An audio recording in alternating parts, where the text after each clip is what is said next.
Bonsoir à tous, j'espère que vous allez bien. Aujourd'hui c'est vendredi, que Dieu exauce nos prières partout où vous êtes et tous ceux qui se battent pour l'amélioration de leurs conditions de vie. Que Dieu les aide à extérioriser leur potentiel, pouvoir changer leur vie. Et dans ce 21e siècle, c'est un monde nouveau, c'est un monde d'information. Nous avons besoin de plus d'informations pour changer nos vies.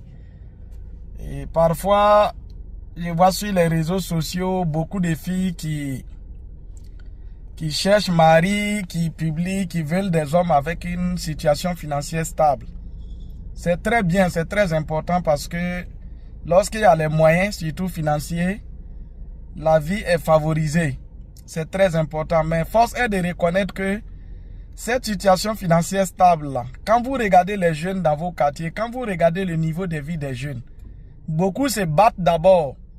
Ils sont dans le processus de construction de cette situation financière stable.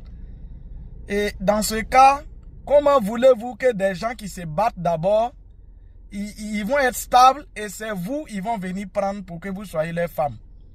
Tous ceux qui se battent pour réussir, les filles, épousez la vision de ces personnes. Choisissez un homme et épousez sa vision. Et ensemble, vous allez vous battre pour d'abord atteindre ce qu'on appelle l'indépendance financière. Après, vous allez vous battre encore pour atteindre la stabilité financière. Et vous allez encore vous battre pour atteindre la liberté financière. Donc, ce sont des étapes. Le processus, il est très long et il y a un prix à payer.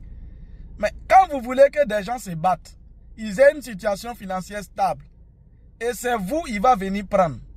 Comment quelqu'un qui est dans le processus, qui se bat seul pour réussir, c'est vous, une fille oisive, vous n'avez même pas une idée de 100 francs, c'est vous, il va venir prendre pour que vous soyez sa femme. Réfléchissons un peu. Ce n'est pas facile. Cette stabilité financière, ce n'est pas facile de l'atteindre. Et beaucoup de jeunes sont dans le processus, hommes comme femmes. Vous savez, les environnements dans lesquels la situation n'est pas propice, les gens réfléchissent mieux, ils réfléchissent plus vite pour changer leurs conditions de vie. Vous avez vu qu'à Hiroshima et à Nagasaki, au Japon, il y a eu 2 bombes atomiques.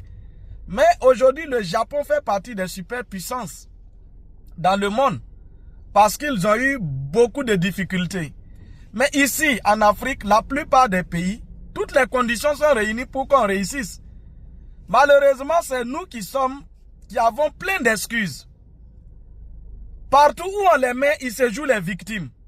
Peu importe le secteur d'activité, on est victime. C'est nous, on se plaint de tout. J'ai des amis qui sont des commerçants, qui ont même pris des filles pour juste venir gérer un magasin. Gérer un magasin d'habits là. Tu es dans le magasin, on prend des photos, on publie. Quand quelqu'un vient, tu satisfais le client. Voilà, et puis tu prends ton argent, c'est tout. Mais des gens ont trouvé que c'est difficile. Ils ont abandonné. Ça, c'est quel type de jeunesse? Nous voulons la facilité dans tout. Nous sommes victimes dans tout. Avec plein d'excuses. Non, ce sont les sorciers du village. Non, je ne suis pas né sous une bonne étoile. Je n'ai pas la chance. Notre famille n'a pas de chance. Je suis trop grand de taille pour récolter les arachides. Je suis trop court pour atteindre la branche. Plein d'excuses. On se joue les victimes partout. Non, si je me bats avec un homme, s'il réussit, il va me laisser pour aller prendre une autre femme. Oui. Mais si tu t'es battu avec lui qu'il t'a laissé demain là, rassure-toi que dans le processus, tu as acquis aussi de l'expérience que tu peux utiliser pour changer ta vie. Ou bien, donc arrêtons de nous plaindre. Dieu nous a donné un cerveau. Et qu'est-ce que chacun fait de son cerveau pour changer ses conditions de vie? C'est très important. Aujourd'hui, nous sommes jeunes. Et la jeunesse doit mieux réfléchir. La jeunesse doit se battre. Vous savez, quand tu fais des petites activités, ce sont des petits gains que tu vas avoir. Mais quand tu veux les gros gains, sache aussi que tu dois payer un gros prix. Lorsque tu veux réaliser des grands rêves, sache que tu vas payer un gros prix. Donc, il ne faut pas aller voir les défis, les difficultés. Et au lieu d'apprendre à surmonter ces difficultés, tu te retournes maintenant comme victime. Tu viens embrouiller les réseaux sociaux. Tu viens emmerder tout le monde. Comme si la vie te devait quelque chose. La vie ne doit rien à personne. Tu payes le prix pour réussir. Ou bien si tu ne réussis pas, tu vas payer le prix de l'échec.